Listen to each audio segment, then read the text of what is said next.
sponsors today, Talent Now and Clearheaded. Tune in to see what their stay tuned in to see what their challenges are and how we've been able to help them, number one, and how we can continue to help them in the future.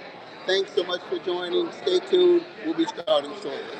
Take a look at the room. The room's filling up already, and we're going to have a great day today. Also, thank you to our coffee sponsor, Clover Financial Systems. It is, you can't have a good day without great coffee. So thank you so much to our coffee sponsor.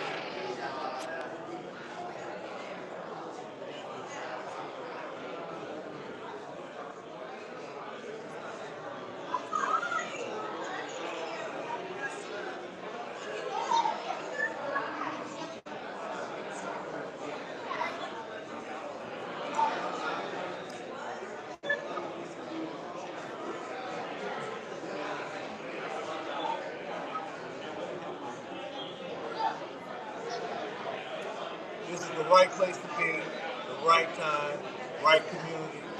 If you're not here, be here next week. Don't meet me here, meet me here, because this is where entrepreneurs come to grow, develop, and thrive. All right. See you next time. All right. That's Michael Muse, one of our full-time buddies here. What up, bro? I'm great. How are you? You were showing the people how we was coming today. There you go. That's right. All right. How you feeling? You fly today? Huh? Oh, man. Just something. That's all. Just a little something. Okay. No one yet this morning, so all that for nothing.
Thank you. I appreciate it. It was good news.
I believe in you. I believe in you.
Doesn't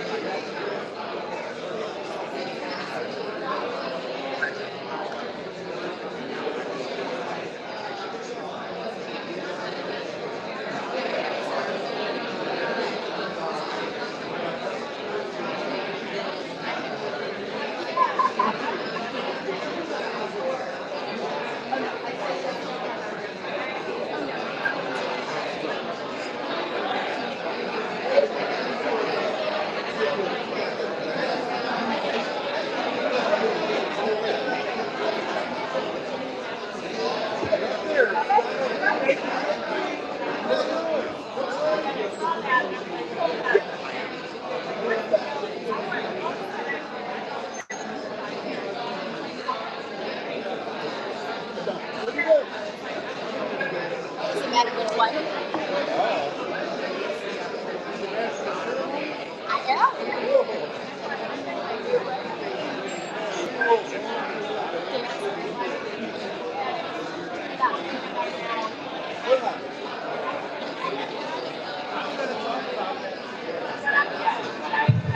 Good morning.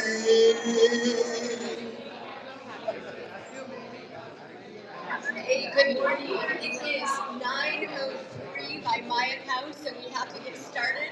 We got to get this show on the road. I know we are ready for coffee and conversation. And here I go. I said I wasn't going to be told I needed to step into the camera. Good morning, everyone. Welcome to 1 Million Cups. Give me some slack. This is my first time emceeing, and I'm a little nervous. So thank you so much. This is actually my favorite hangout on Wednesdays, so I love being here with all of you, make some super connections. So know that after our presenters are up, that you can talk to them afterward.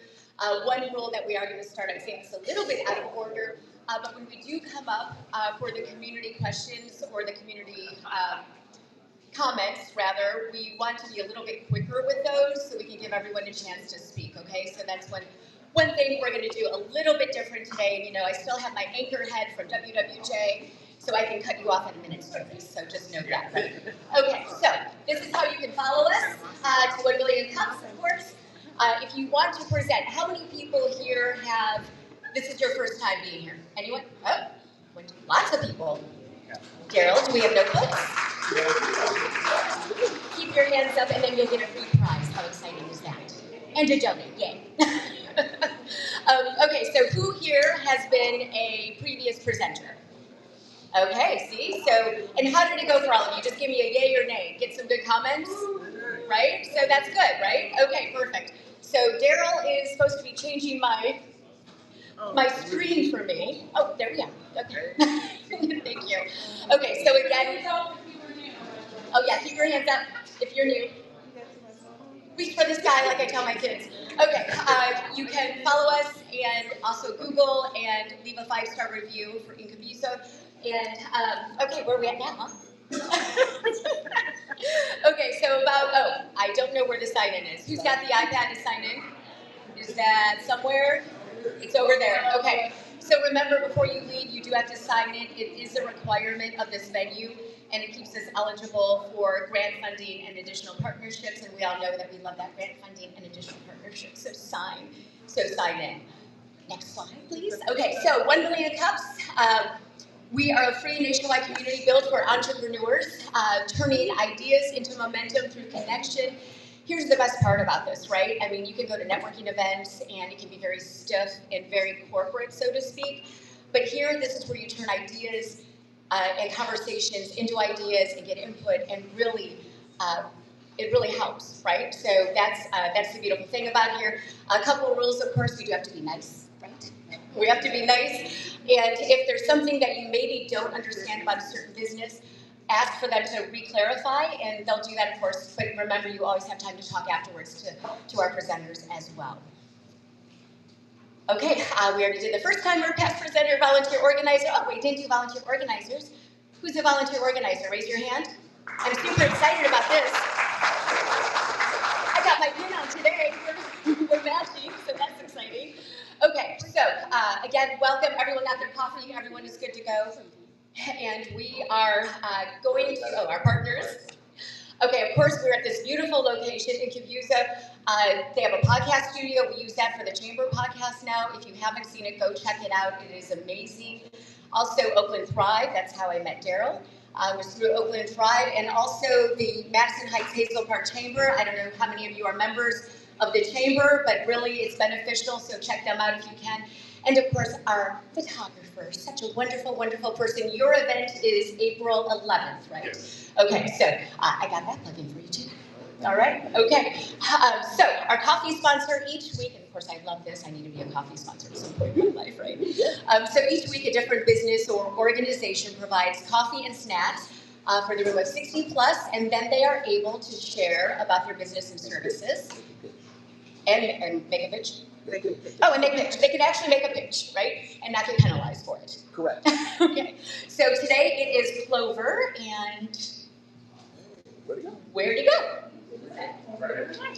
Come on in. Come here.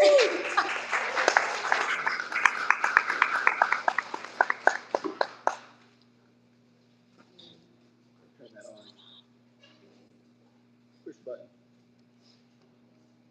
Go to turn frame. Is this thing on? Testing. There you go. All right. All right, good morning, everyone. Okay, my name is Kevin Duplessis. I'm with Clover.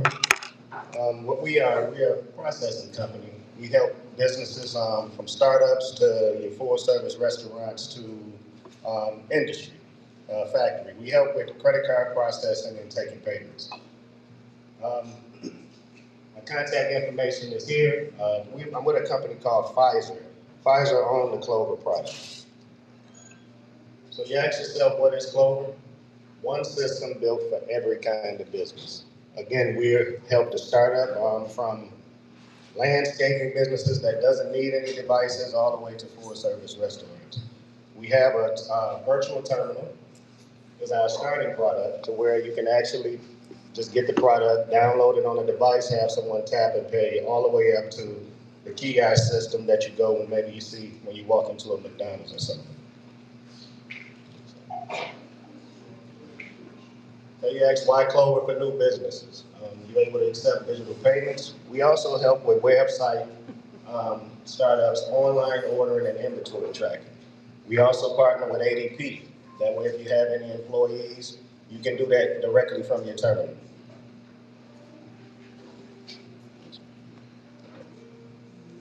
So with it, we integrate with a lot of software. Again, we do ADP, you can do Venmo payments and things like that.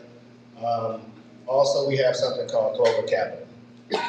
This doesn't replace any traditional lending. What it does is it gives you an advance towards any processing that you have. So it's not a loan, it's not a monthly payment. We take a small portion, possibly from 10 to 15% of your processing for that month. So after 3 to 6 months of processing with us, you're eligible for that. Okay, one of the huge parts of Clover, we're not like a lot of the processing companies out there. If you have any problems, you can give one of us a call. Your business consultant that sets you up actually is your point of contact. If you have any problems with any funding, any install, any troubleshooting, you call and we're normally there to pick up the phone or be there within 24 hours.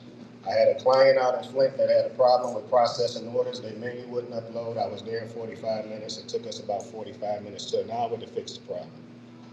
I'm from the construction industry. Years ago, I used things, Pay Anywhere, Square, things like that. When you have a problem, good luck trying to get someone on the phone. So that's one of our huge points. You get a business consultant and we help you out from start to finish. You may not even know what you need, but we're there to actually guide you through that. We tell people we're here to grow with their business. Again, this is my contact information. I will be around. If you have any questions, we want to talk or exchange numbers, just let me know. I love your motto. It is, what's your motto? We create good luck, or? We help grow your business. On your website, it said something else. Okay, it is time for our first presenter, and a funny thing about Dre is that I actually met him it's been a couple months now, right? A couple months ago, he was sitting next to me, and we started connecting, and then we realized we had so many people in common, so it's nice to see you. So come on up here. And of course, you are returning from Talent Solutions Now, and your motto, did I get this one right? When your organization has problems, we provide solutions. That is correct. All right, let's do this. Okay, tell us how it's been going, huh? Good morning, everybody. How we doing? It is so good to be back here. See so many familiar faces and new faces, and Talent Solutions has been going pretty well since I last been here, and I have 1 million cups to thank for the opportunity. I don't know if I have a clicker or. Thank you, Mr. Darrell. All right. The story behind Talent Solutions. It all started roughly, I'd say, 4 or 5 years ago. I was at General Motors, and I was sitting in this town hall call. So my background, I'm a talent acquisition professional speaker. So for layman's terms, I'm a headhunter. And I was in the call with this CEO, and someone had asked him, how did you rise through the ranks? And one thing that he said that stuck with me was that the business has problems, and if you can solve problems for the business, that's how you can climb through the ranks. And then I had the aha moment, like, okay, I got this corporate experience, I learned, I went to school, I did all this knowledge, I'm doing all this for this billion-dollar company, and they're leveraging my intellect for their own profit and gain, right? So if I can do this for a billion-dollar company, I can do it for myself. So that was the aha moment. So I said, okay, I'm going to start selling Talent Solutions now because I can not only help job seekers, but potential employers as well. So that was the story behind it. So from talking to a few of you in the audience, I know that there are people that, okay, I work my job, I want to be an entrepreneur. How do I start? You start by doing it. Stop thinking about it, just start doing it, and just put yourself out there, especially in a market or economy where gas is $4. Like every dollar counts. What prompts did I last have when I was here? So one, I'd say visibility and scale. Like how do I scale my business? How do I become more visible in the market? I knew what my niche was, but then I was trying to target everybody in the game. Then I had to realize everybody is not your customer. And so I honed down on what my niche was, which is HR, speaking to those professionals because I knew what they were going through and their pain points. So didn't really have structure.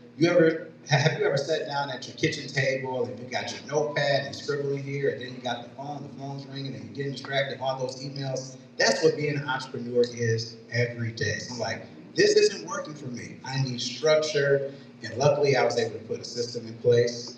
And then doing everything manually. So I love meeting people, making new relationships, going out in person, but I'm like, okay, it's my gas, it's my time, I love doing this. Like, I gotta work smarter, not harder. So upping my visibility online via social media was a big thing for me as well. So I say primarily LinkedIn and just posting more, right? Being more intentional about posting versus just for the sake of posting. How do 1 million cups help me specifically? From the last time I was here, there were several presenters that came up. One female entrepreneur specifically, I remember her vividly telling me, like, you need to post on social media.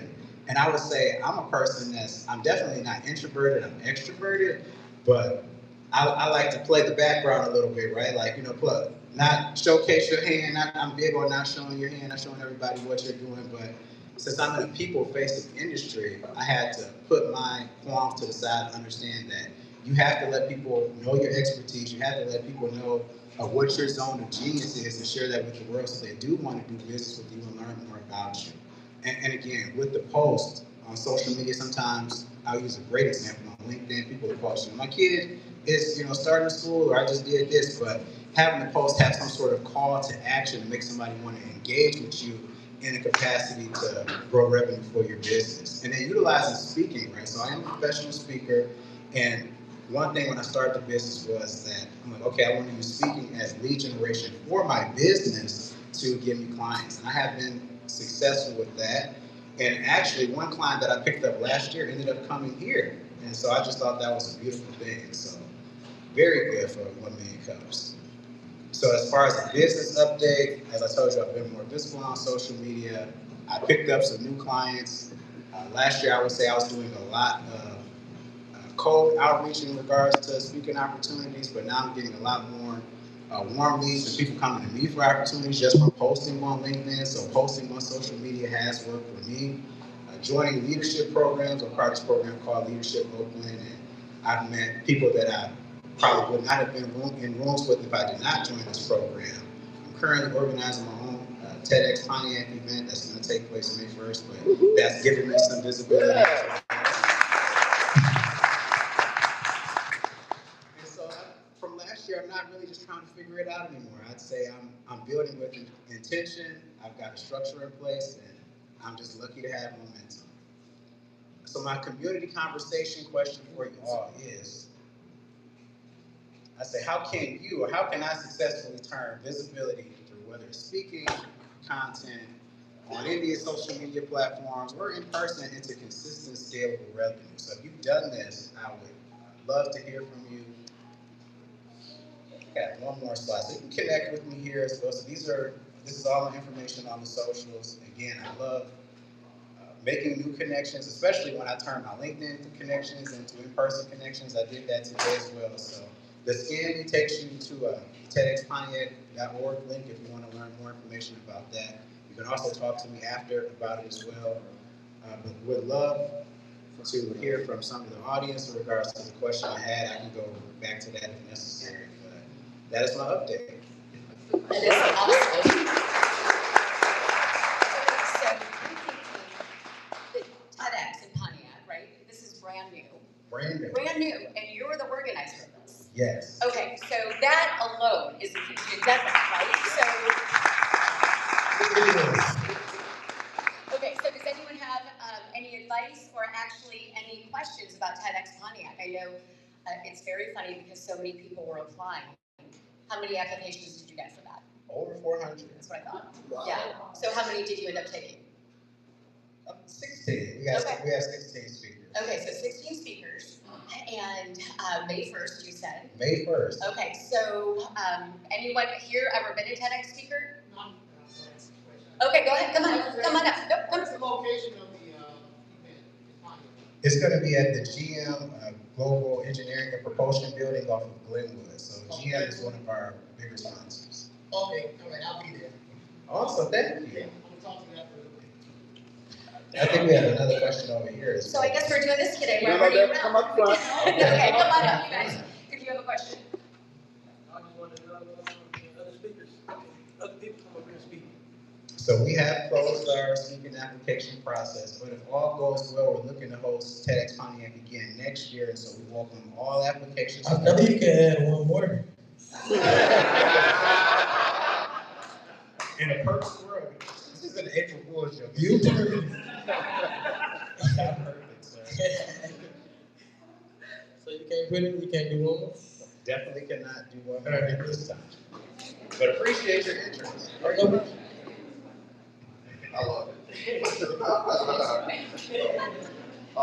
Juwan Buford, sales management entrepreneur.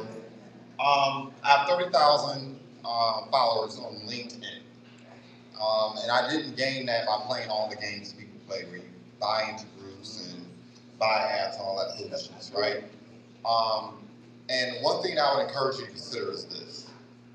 When people are playing the social media game today, the algorithm and the rules have changed, right? Nowadays, most people will probably already notice when you post something on social media, your friends aren't even the ones looking at it. And your friends are posting things and you don't see it anymore. So it's not even really based on connection, it's based on intent. Like a person, what are they actually searching for? So continue to post content that people are actually searching for, especially on LinkedIn, okay? Because the connections don't matter.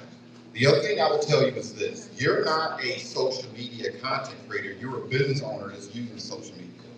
So forget getting all the attention, forget the quote unquote vanity metrics, how many people are looking at you, all that fun stuff. What you want to do is post content that attracts your audience.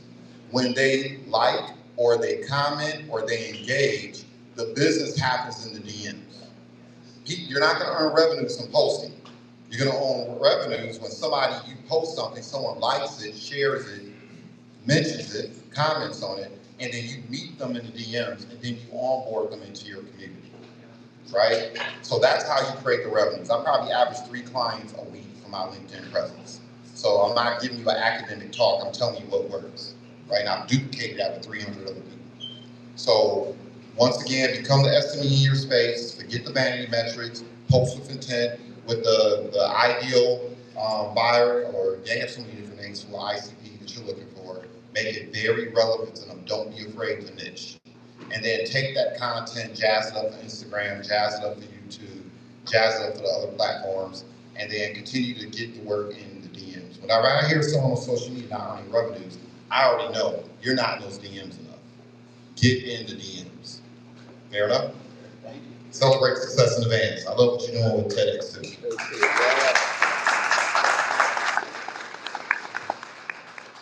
Hey, it's really nice to meet you. I'm Matt. I'm newer to the group, but I'm very excited. A couple of questions. One, when you're doing your speaking events, do you have a videographer or a photographer taking pictures and recording what you're doing? Yes. Perfect. We're cutting that up? Not yet. Okay. But I have a lot of content now. I didn't have as much content before, but I get got it. an abundance of content. Perfect, because we're all trying to do that perfect, because that's the thing, is that you're up here and people in the audience would love to be up here. And when they see you up here, your authority is already there because you're presenting. Now all of a sudden it's like, it's not just that you're here, it's that when you are the content, you are the person who's coming up with everything. You're flowing, you're going.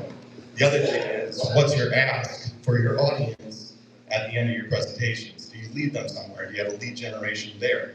Because they're there watching you give them the goods.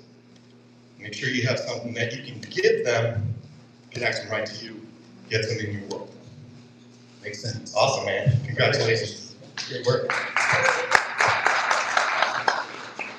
Hi, I'm Sabrina. I have a consulting company, Recharge Strategy. Love the presentation, love your energy. I'm going to jump on the DMs bandwagon. One of the things that I think is also really important, besides like converting from, okay, someone commented, that's only like a second connection or even a third, and then following up with that person. But then also making sure you're tracking that so that you can follow up again if necessary, or at least then you have like a running list of all of the leads that you have at least tried to reach out to, so that, you know, however you're tracking, if you have like your CRM set up or whatever, add those folks to whatever tracking CRM system you have, so that you know who, because then maybe they're popping up like additional times. Maybe they've commented, you're not fully connected with them yet, but they've commented 2 or 3 times on your posts. If you have some type of like tracking system where you can work on that, so that you can also see like, oh yeah, I reached out to them already, or, you know, just trying to continue that contact with them and tracking that you're contacting them, because then you'll be able to see some like stats with that too, right? Is that like, if you're keeping track of it, then you're able to be like, oh, okay, these posts are converting better than these posts, so then it can kind of help you target your posts a little bit better to those conversions. No, you give me some really great ideas. So I'm so happy that you came up and shared that. Everybody that came so far, very appreciative. Thanks so much. Good luck with all this. Okay, so good advice today?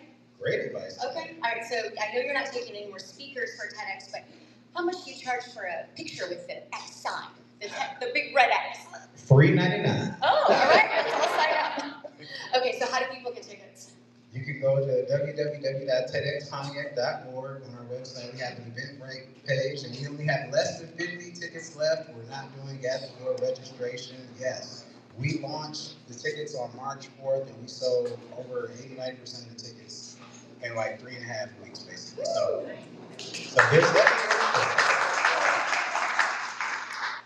How do you plan to capitalize on your first TEDx? What are your plans to expand your TEDx universe here locally? the long-term goal of TED. I want to do some things with high schoolers, right, with the public speaking, targeting other, I say, niche nonprofit organizations. So I'll be very transparent with you. So one of my life goals is to help as many people as possible before I leave the earth, right? And so TED is giving me an opportunity to help do that with other people.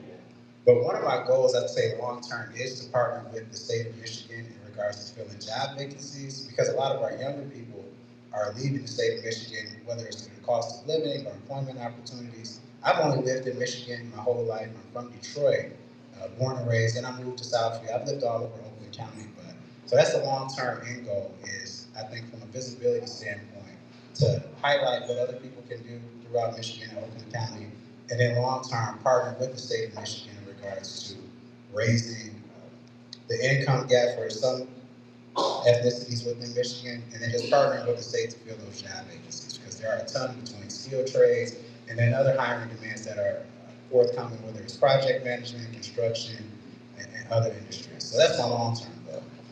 That's awesome. Okay, one more question for you before you go. If you had a theme song for your business, what would it be? Theme song for my business. I'm a big Jay-Z fan, so maybe it could be Run This Town with Jay-Z. Okay. I'm scared to say who else I like, but maybe it could be Stevie Wonder. This is tricky. Oh, maybe Michael Jackson, right? Beat It. All right. Oh, you know what? I got it. Oh my God. Bruce Springsteen, Born in the USA. Thank you, Trey. Okay, I'm going to take the mic and you can give that to Daryl. He's in charge of clicking today. Okay, so now we have our next presenter coming up. Danette is here from Clearheaded, LLC. She is the founder and principal, and she's going to tell us all about what you do. Thank you. You're welcome. And clicker. We have people online? We do. We do, yes. We have people on YouTube live, and we have a Zoom connection. We have 5 people on Zoom today. Great. Good morning, everyone. My name is Danette Wilner. I am the founder and principal of Clearheaded LLC. And I asked about the people online because I've had the privilege of attending these 1 Million Cup conversations before. And there's so many ideas that whoever's online, if you're taking notes, my email is clarityiskey@clearheadedllc.com. If you can just send your notes to me of what you gather from the input here, because I was too nervous, number one, to take notes when the wisdom was being shed earlier. And I know that I'm going to try to take in as much as I can with all of your insight and guidance. But if I miss something, anyone online, send me your notes as well. So without further ado, I'd like to introduce you very briefly to why Clearheaded LLC was started. Like many of you small business owners, I launched Clearheaded as a bootstrap. I have 25 years of experience in corporate. I'm a labor and employment attorney, and I led legal and HR teams within Fortune 500 corporations for a quarter of a century. Oh my God, not a decade. And in that process, I found that I was not only valuable, but was finding a lot of pleasure being in spaces where I was valued for my skills and talents and contributions. As that sense of reciprocity of being valuable and feeling valued started to wane, as I think some of you might be able to relate to as you contribute for an extensive period of time to somebody else that's earning off of you, I decided to start my own company where we take those skills in solving really tough problems for employment law compliance and HR and convert them to help small businesses, especially those in my community that are run by first generation, meaning that you're the first in your family to have the audacity and sanity to start your own business. Or maybe you're already feeling like you're underrepresented in this space as a small business owner or entrepreneur. So that is the specific focus of Clearheaded, is to help keep profits in the pocket of small businesses, and by doing that, to limit risk and provide that HR and employment law compliance. I've explained a little bit about what we do, but to get a little more granular for the purpose of what my problem is through Clearheaded right now, we do offer a full suite of solutions, both in compliance as well as in HR, but not recruitment, and not payroll and benefits. So for those of you that offer that, feel free to connect, because clients are always asking, like, well, what I need is, and we're not going to provide that. The niche specifically is really to help small businesses like establish those practices when they start having employees. So you, as an entrepreneur, you jump into this, you start your own business, your site, that might be 3 of your buddies sitting around a sofa. That's a great idea, let's start that. And then pretty soon you realize you've grown, you've got grants, you've got funders, you're growing your programming, and you're like, we need people, and I don't know how to people, but now I know I have to have management of people, and that's where it becomes a little, be intentional, be proactive, and establish the right practices right out of the gate, so you don't find yourself backtracking and maybe losing profitability because you didn't establish your people practices and your compliance practices well enough at the onset. So where we focus in Clearheaded is really around leadership development, HR on call, that kind of stuff. And you can look at the website, clearheadedllc.com for more. But the real focus that I'm very much committed to is that the experience I had in solving tough problems within legal departments within large corporations, especially in employment law, at least 85% of the time, the issue wasn't a lack of preparing, it was a lack of informing your supervisors and managers of what the right thing was to do at the right time and what the wrong thing was to never do. There was a lack of communication and continuity between what the companies were about and the time and space that frontline supervisor or entry-level manager had to actually learn that stuff, like about compliance, about doing the right thing. What shouldn't I say? What should I say during a performance review? What does it look like for counseling? What if I'm faced with a termination? What if somebody looks for an accommodation and I say, I don't have time for that? You need to be able to have your supervisors and managers be your biggest advocate and profit generators, not the biggest risk you have in your organization. So that's where this solution comes in very specifically, the Clearheaded Management Learning Lab. Been doing it for a few years, great success in terms of that one-on-one connection, right? Going for a client, they've just got like the fourth store opened up, they know they need to rely on their supervisors and managers, but it's that peopling part. They might have hired someone who is a friend or a family member. Do those people know how to actually motivate, inspire, and lead people? Maybe, probably not.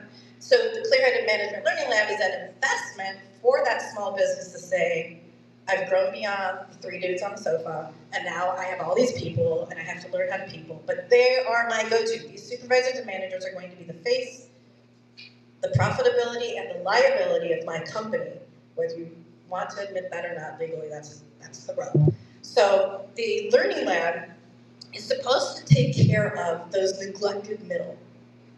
Show of hands, how many of you have worked for larger publicly traded corporations?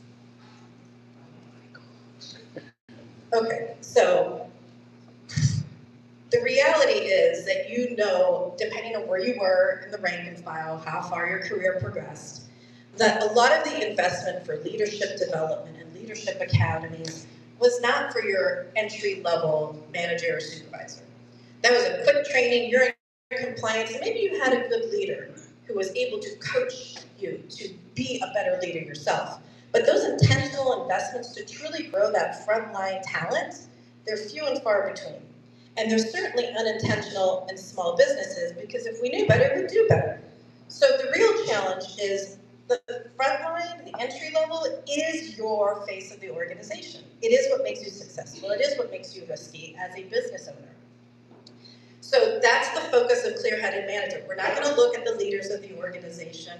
We can coach and counsel and hang out and have cocktails, whatever. But what we need to focus on is that frontline supervisor feeling capable, feeling empowered, and being ready for that next step in their journey professionally and for your company. So here's the biggest challenge in doing that. Right now, the Clearheaded Management Learning Lab is a one-on-one engagement. So a business owner contacts Clearheaded and says, I've scaled up, I want to do right, they've set the right practices, and maybe that's other solutions that they get from Clearheaded, like a performance management program or some other compliance component.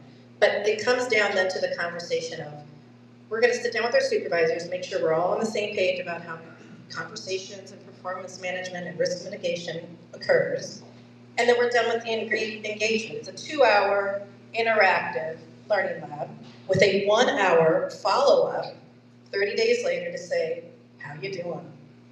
How did those practices go that you were implementing to people better, to lead your teams better, to solve the problems in real time? That's a lot of hands-on interaction for a group of 15 supervisors.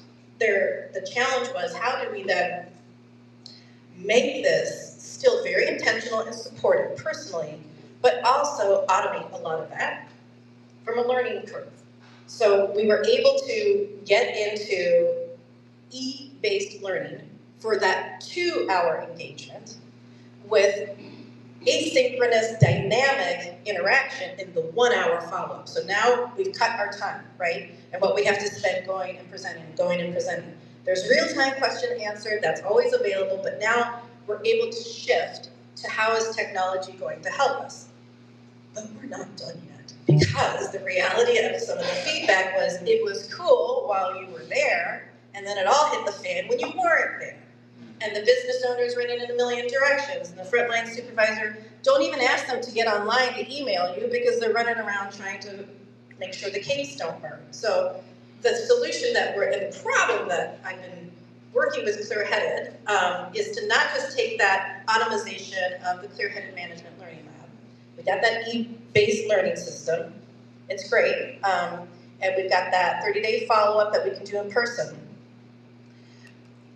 But here's what I mentioned. There's no continued advice or expert support outside of the training. Once we do it, even if it's that e-based learning, the person's still kind of without a net as they're walking around the workplace, the front of office, the back of shop. They still don't have a safety net to really be there for them in real time. And I will say this about risk mitigation for a supervisor or manager. Sometimes not saying anything actually might be the best approach. But sometimes you're required to say at least something, the right thing. And that brings this need on how do we scale in an integrated AI app for the Clearheaded Management Learning Lab, so that we don't have the people who just went through that immersive experience, the supervisors, the new to peopling people, the frontline or entry-level managers. How can we integrate a cost-effective AI app that's available 24/7? So here, I'll give you an example. Here's my IP, okay? It's for free for you right now. Like, if you're standing there and somebody comes to you and they're like, oh, I'm pregnant, I've got to take maternity leave. And the supervisor's first reaction is rolling of the eyes, like, how am I going to get to replace this person? That's not where you start, supervisor. You can go to your Clearheaded Management app, and your first response is, wonderful, thank you for sharing that with me. What can I do for you? It's that easy. It is that easy to have that guided script on the areas we already know in the practice of HR and legal. Those are the conversations that are far more frequent than you think. And if you had it to do over again in the right way, you would have started by just saying, thank you for sharing that with me. How can I help you? And then you listen. That's how this is an app that says, I see you, I hear you, let me rewind this and show up strong as a person to hear you. You don't have to solution a thing, you don't have to freak out, you don't have to, all of this is then integrated into this app. So you think about that first conversation for someone who needs a workplace accommodation, someone that has a complaint about the workplace, someone whose pay was off, someone who needs to have a leave of absence. So all the things you think are just a myriad, if you rewind the experience that I've had in handling labor and employment litigation, they all come down to root behaviors and attitudes that a supervisor can immediately trigger with the help of some guidance on this 24/7 app, integrated app with the Clearheaded Management Learning Lab. And let me go back, because there's more, because now I have the state ready. So here's the real challenge, is I'm in year 3 for Clearheaded. So the solution needs to, right now, because it needs to be tweaked, it needs to be a minimal viable product. It needs to ensure that I can still afford to put gas in my car instead of investing a whole lot into this app. And it means that it needs to keep in pace with scalability. So it needs to be MVP, but I'm not tech. I don't have the skills. I'm not the founder. I'm the founder of my company, but I'm not the founder of investment companies or investment firms. So we're going to take some questions, I think, right? Suggestions? Yeah, so do you have the app already? No. So the app does not exist It yet? does not exist yet. Okay, so how to start the app and make it cost effective. Yes. Okay, so come on. Thank you.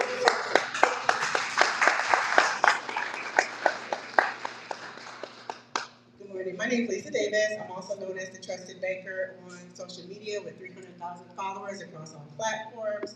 And I was a banker for 25 years. You cannot go to a banker and say you want money for an app in Michigan. So we have to reformulate it. So I teach people how to build wealth using banking products and services. I would put together your loan portfolio or your loan file in a manner that would get you funding for the business, but not necessarily for the app. Like Silicon Valley has app banks, financial institutions. All financial institutions have different appetites. You got real estate, you got agriculture, you got industrial, you got commercial, you got investment, you got mortgage. So in Michigan, as far as I know, and if I'm wrong, please let me know if there's a banker in the room, we don't have a lot of funders that want to fund for an app, but they'll help you build your business development model to scale your business. It's just in the wording, and then also you don't get enough money just to go for one part of what you really want it for, where 10% should be for marketing, 25% should be for equipment, 20% is FTE, 10% might be working capital. So you have to structure the ask a certain way to help you scale your business. I hope that helps. It does, thank you. Thank you, Lisa. How you doing today? Hi, good, thank you. Yes, looking at what you're doing here, so many new changes happening with AI. And Anthropic Claude has a new course out, which is free. What was it called again? Anthropic Claude. Okay. They have a new course that just came out this past week. It's free. Everything they're doing as far as you creating a project between Claude Codework and Claude Code, it will teach you or show you everything you need to do to position what you're doing right here. And the sweet part about it, you're trying to be economical. Just to use it on the level that you need to use it on, it's just $20 a month. So you can't beat it. So sign up for that course. Once you get in there, and you don't have to be technical. That's the good part about it. It gives you great videos, step by step, explaining, hey, I'm looking for funders. I need to be able to communicate with these people in HR. And take the course. It's free. It's $20 a month. Everything you're doing right there, it'll come together for you. Great, thank you.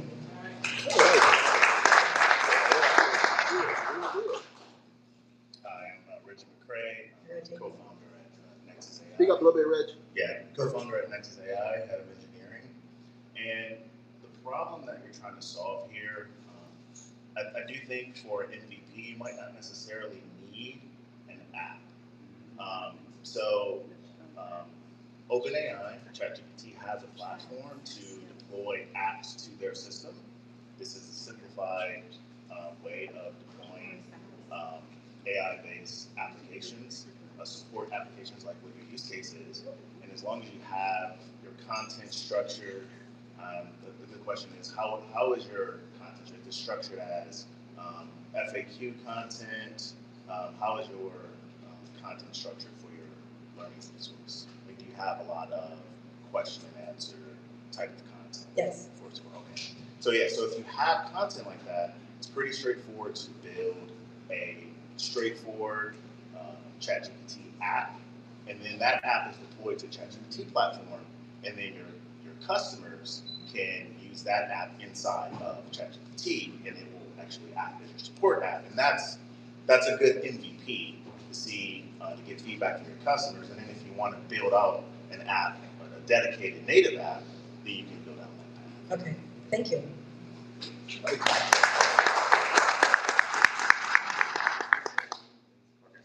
how you doing? Hi, good. My name is Curtis. I'm the owner of Regular Data right here inside Incubizo. So I just have a couple things. Number one, congratulations on the business. I know this is an amazing return on investment here. Pick up this a little bit. Okay, I'm sorry. sorry about that. So my first question that I had was based off of, I said, what processes are you still using that you would consider static that you would need to automate? And in those automations, you probably have already set systems in place or processes in place that you could save a lot of time as far as bringing in a developer or someone like that, because you probably already have those systems in place. So one of the things that you should do is look at what are things that you're actually writing down that you have to repeat, that are repeatable processes that you can automate. Things like the gentleman said, I'm not a big fan of OpenAI because I'm a security person. So I have a different understanding of how the LLM works and how those things grab. And if you are in the space where you are dealing with corporations, they're not going to allow you to bring in a OpenAI or a Anthropic system inside of their ecosystem because it is not PII protected. And so those compliances that we were talking about, larger corporations are not going to allow you to bring those things in. That's number one. Number two that I had is, are you using the LMS system currently, a learning management system? And if you are, do they have APIs that are already enabled? An API is something that that company has already built out that says that X, Y, and Z, they already have a solution for. And if you use this trigger word right here, it'll open up all these different things for you without us having to build out all those things. A lot of developers don't tell you those things because we want to make that money, right? Number three that I had is that utilizing systematic automation tools for things like, you said, the continuous engagement of what happens when you do leave. There are services that you don't have to utilize an application for, like Trilio, right? Trilio, you can go in and you can go in Trilio, which is a messaging system. It's maybe about $10 a month where you can do a message base. So as you get the customer, and they have 15 employees, you can literally set it to say, in 10 days, send this triggering event to these 10 customers and ask them these 15 questions. And it'll do that for you automatically without you having to set up an MVP or, like you don't, like the gentleman said, I don't think that you need a MVP style app right now. I just think that I think that you are at a point where you can utilize some of these systems. Again, like OpenAI right now, they are very heavily tokenized. So yes, it might be $20 a month, but the service that you actually need, you're going to run into a tokenization problem, and it's going to cost you a whole lot more than that $20 a month. Now you're going to say, well, you know what, we actually need a $100 plan, and or if you get into something like Anthropic, then you're going to need a $200 max plan because you're going to use what's called tokens. Everything now is tokenized. So that's how the AI and these AI companies are monitoring how much you're using. They're tokenizing these things. So I do have those things that I saw in there for you that I hope can help you. That's good. Because everything that I had, when you said that you were looking for an MVP, I asked myself 5 questions, and all the questions you answered no to.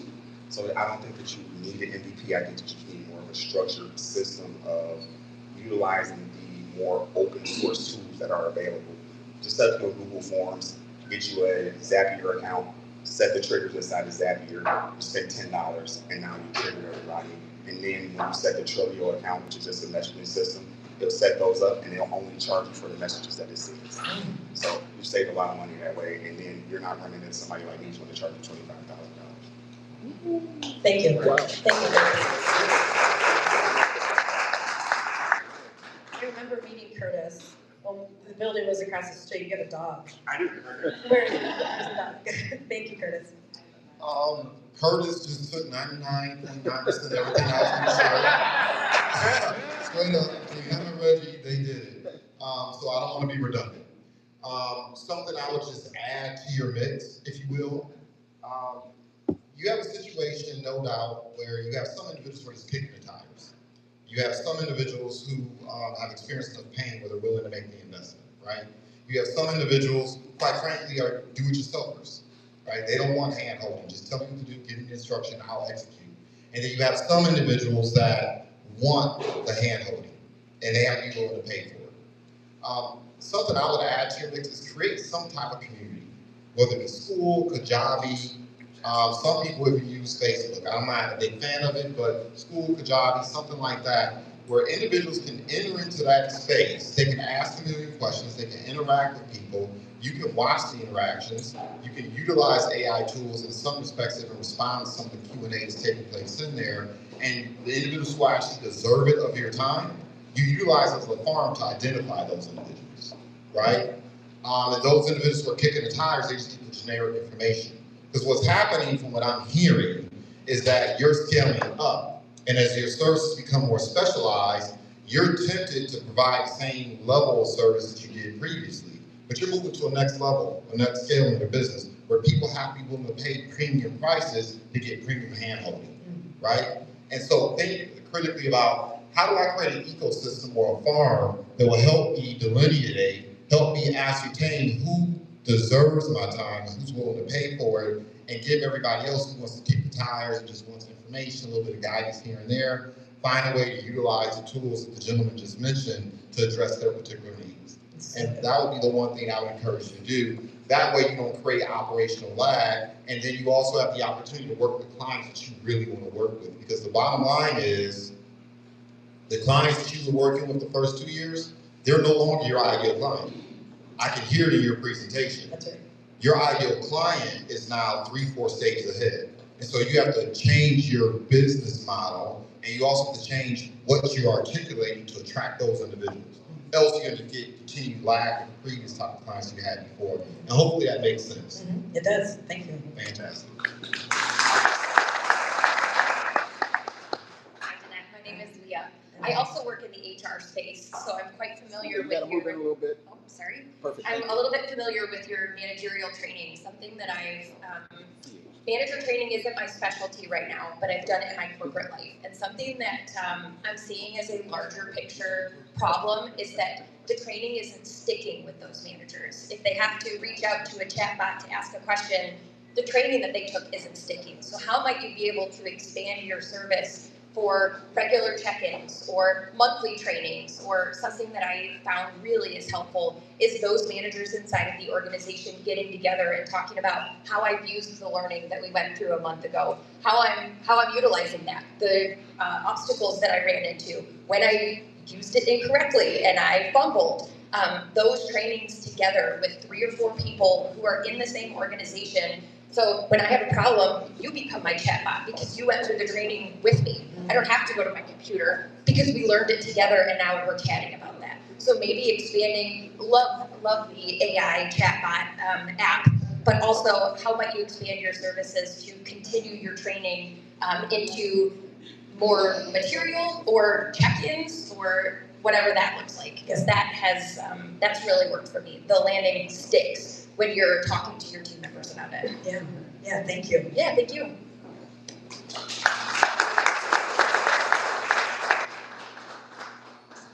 And just one thing, and this is probably slightly off topic, but when you think about HR and the costs of HR not being done properly, I don't know if you do this in your pitch to your clients, but do you get them to understand the cost of bad HR or bad supervision?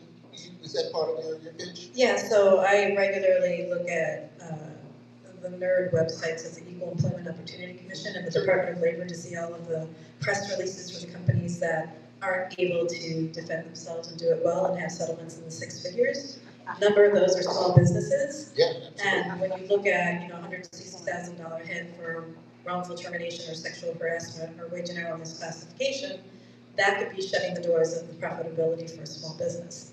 So I still want to remain popular and friendly with people, so I don't lead with that. But that is part of the reality. Like, when you're thinking about the problem, you get bad press now. I could go and look, if you go to the EEOC's website right now, you can look at all the numbers and all the companies, a lot of them small businesses that are bleeding out for something that was preventable. And even from a productivity perspective, because good supervision goes hand in hand with good productivity. And if you can show them, if they can agree to the numbers, that is a great way to continue to get a foot in the door. That if your managers are terrible, they don't take good care of your people, their productivity is going to suffer, your business is going to suffer. So that's one thing I thought about, because large corporations, they run into that all the time. A very large corporation found out that they had the highest attrition of salespeople in their entire industry. It was costing them hundreds of millions of dollars. So they went to a program where they started to work with their frontline managers to make sure that they could keep good salespeople. Absolutely. It's not only turnover. If you think about the most innovative companies, they've got people that are comfortable where they are. Yes. And feel safe enough to innovate and challenge the status quo. And if you haven't set that culture, then you're kind of stagnated and not being innovative and really moving the company forward. I've been using that with a lot of the tech clients to say, like, if you're really going to stay cutting edge, your people need to feel comfortable within that space to take risks and innovate for you to continue to be on the cutting edge. Keep doing what you're doing. You're doing an amazing job. This is a long-term game, so continue to innovate and continue to work hard to build your business. Yeah, thank you. Okay, I asked Dre earlier what his theme song would be. What's yours? I don't know, like the first thing that came to mind, someone in here will know, like one of my favorite walk-ons is Otis Redding, right? Or Bill Withers, So Lovely Day. Okay, all right, that's fair. So what's the one thing you're going to take away from the conversation today? I'm really blown away by the expertise. I'm so glad that I took this risk to come up and talk about the problem, because that's not always something that I'm comfortable in doing, is talking about like the opportunities, right? So I'm taking away that if anyone hasn't come up to present their problem because of vulnerability, of being like, I don't have it all together, I got a problem, so worth it, because the brain trust that came and shared their input and their advice, I wouldn't have found an easier space and place to gather that wisdom. And quicker, right? Like in 25 minutes. Well, yeah, right? Yeah. Yeah. And so I think Dre said it too, that if you don't just start, you're not going to go anywhere. Yeah. Right? So thank you so much. Thank you. Connect with her afterward if you have any questions or other comments. And I think, do we have an answer here? You got a clicker? No. Can you move it? Okay. I got it. You got it? Look, we have a marketing market coming up. That is exciting. So April 29th, 9 to 11 a.m., of course, headshots, branding assessment, SEO review, design report card, toolkits, and more. I think we're still looking for presenters. Sponsors. For sponsors? Sponsors, yes. Okay, so if anyone out there wants to be a sponsor, go see the guy in the pink shirt. Okay, and anything else coming up? What is that? The Oakland County Economic Outlook, that is coming up. That is April 22nd. Oh. Take that slide up. No, we're good. Okay, we're good. Are we all good? We are good. All right, we are good. Okay, it is picture time, and let's get this done, because it is what, 10:05? 9:59. Oh, we're almost there. Come on, hurry, pose. I don't want to miss my deadline.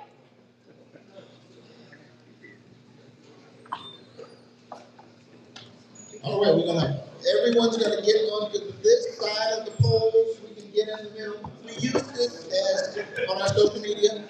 If you want copies of this, go to our website. The pictures are up there. And you're more than happy to share these on your social media sites as well. Thank you everyone for coming out today. We love the crowd. Keep it up.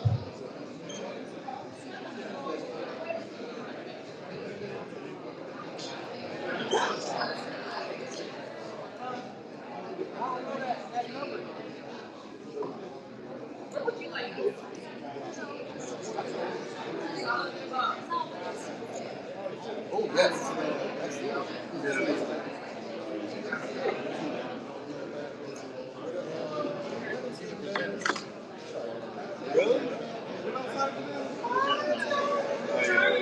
Hey, presenters, come up front. Where's our presenters? Where's our presenters? Hey, Dre, come on up, bro.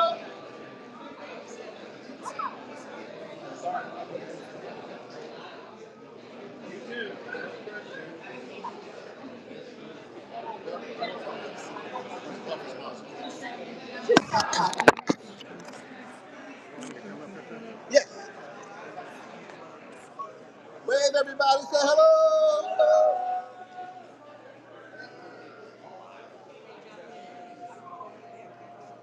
Go right in the middle. Right in the middle. Right in the middle. Right next to Dre. Coffee sponsor right next to Dre. All right, guys. Look here. All right, count to three. 1, 2, 3. Do one more. 1, 2, and 3. Good job. All right. Hey, thanks for joining today. See you next week with 2 more presenters and a new coffee sponsor. Love you. Peace out.